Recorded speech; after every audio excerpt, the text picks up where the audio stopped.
नमस्ते साथियों, आज हम नेकराम जी की लिखी कहानी गुप्ता प्रॉपर्टी वाले शुरुआत करने जा रहे हैं। चलिए शुरुआत करते हैं। नरेश को शहर में एक नया मकान खरीदना था। किसी ने गुप्ता प्रॉपर्टी वाले का पता बता दिया। नरेश अपनी पत्नी उर्मिला को लेकर गुप्ता प्रॉपर्टी वाले के पास पहुँचे। गुप्ता प्रॉपर्टी वाले ने नरेश को मोहल्ले के भीतर कई मकान व फ्लैट दिखाए, किंतु नरेश को कम दामों में अच्छा मकान चाहिए था। तब गुप्ता जी ने बताया,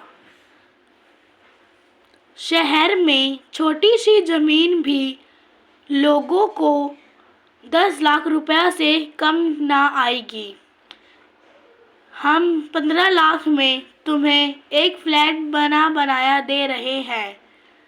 उर्मिला ने बताया, हमारे पास सिर्फ 14 लाख रुपए हैं। गांव के खेत बेचकर हमने इतनी रकम इकट्ठी की है। गुप्ता जी ने कहा, 1 लाख रुपया का और इंतजाम कर लो, क्योंकि जिनका फ्लैट है वह मजबूरी में 15 लाख रुपया का फ्लैट बेच रहे हैं।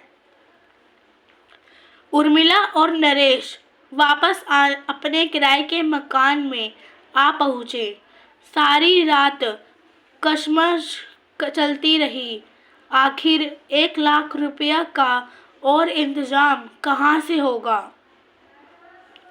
उर्मिला ने अपने पति से कहा, क्यों ना हम सीधे फ्लैट वाले मालिक के पास चलते हैं।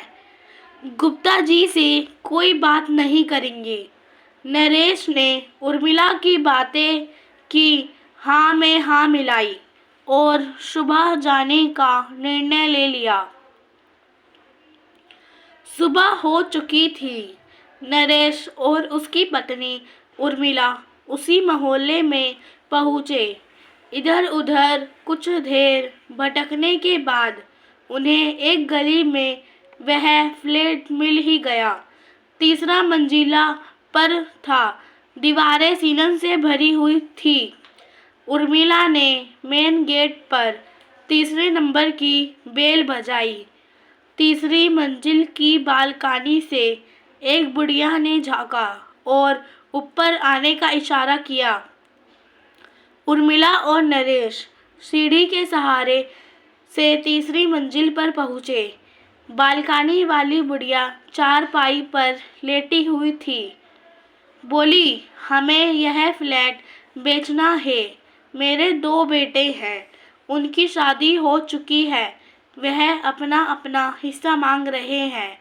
सोच रही हो अपने जीते जी इस फ्लैट को बेच दूं और अपने दोनों शादीशुदा बेटों को उनका हिस्सा दे दूं, वरना वह मेरे मरने के बाद आपस में लड़ते रहेंगे।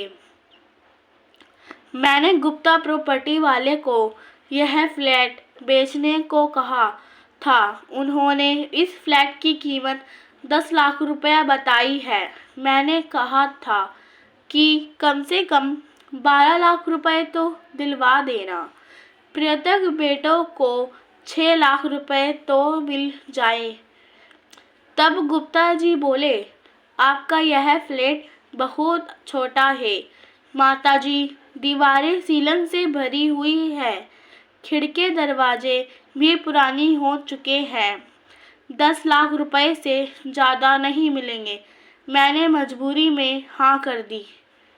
उर्मिला ने अपने पति नरेश के कान में कुछ कहा और बोली, गुप्ता प्रॉपर्टी वाले हमसे 15 लाख रुपए मांग रहा था, जबकि माताजी से यह फ्लैट 10 लाख रुपए में हटना चाहता था।